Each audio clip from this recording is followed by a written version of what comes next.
मला अक्षरशः एवढा वैताग आलाय ना, माझं एवढं सुंदर किचन आहे, पण जेव्हा पण मी भांड्याचं कपाट घासते आणि 4 दिवस होतात, तेव्हा अशी धूळ साचते ना, पेपर ओल्या कपड्याने पुसून घेतल्यानंतर तो पूर्ण आकसून जातो, पूर्ण शो जातो. असं वाटतं की बाबा किती महिने झालं कपाट घासलेलं नाहीये.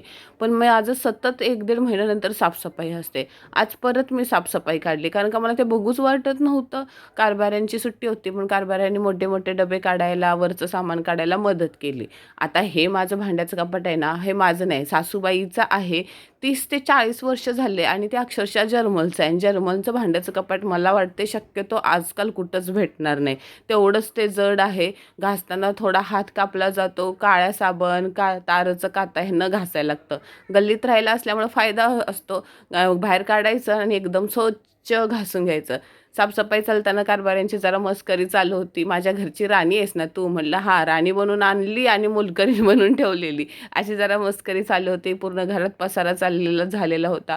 भांडी मी पूर्ण घासायला काढलेली होती. आता ना हे साफसफाई करताना अगदी 8 दिवस अगोदर माझ्या डोक्यात होती की काय करायचं? काहीतरी उपाय काढलाच पाहिजे.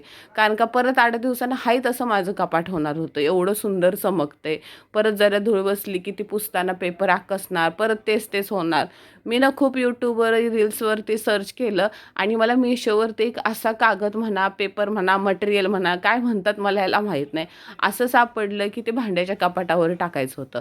ह्याच्यावरती कलर ऑप्शन खूप होते, गुलाबी, आकाशी, निळा वगैरे. पण मी म्हटलं काय डोकं चालत नव्हतं. मी म्हटलं जाऊ दे, मल्टी कलर मागून टाकूया. फक्त 123 रुपयाचं तर आहे.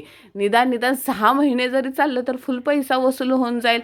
6 महिने चालू नाही तर वर्षभर चालू दे. एवढा भला मोठा 5 मीटरचा तो मटेरियल आलेला होता. दिसायला पण सुंदर दिसत होता. कारभाऱ्यांची सुट्टी होती म्हणून बरं होतं. कारभाऱ्यांनी माप घेऊन मला तसं त्याचे कापून तुकडे-तुकडे करून ठेवले आणि बघा ना माझं कपाट किती सुंदर उठून दिसतंय. बोलतात ना अगदी स्वस्त आणि मस्तमध्ये माझ्या किचनचा कायापालट झालेला होता. आणि त्यातला का राहिला पण मटेरियल आणि मी माझ्या इकडं कडप्पा होता ना एक्स्ट्रा, त्या कडप्प्यावरती पण लावून टाकला जिथं माझ्या फ्रीजच्या बाटल्या वगैरे होत्या. तोपर्यंत माझी जाऊबाई आली, मावस सासू आली, जाऊबाई आल्या, सगळ्या जणी आल्या. 1 तास गप्पा मारण्यात कुठं गेला काय कळालंच नाही. म्हटलं बयानो तुमचं चालू द्या. मी साफसफाई काढलेली होती. हे लोक गप्पा मारत बसले. मी डबे-बिबे सगळं काय स्वच्छ काय असं पुसून घेतलं. हळूहळू बोलता सगळं सामान लावलं. दुपारचे 3-4 कधी वाजले कळालंच नाही. पोटात कावळा ओरडून बिचारा मेलेला होता.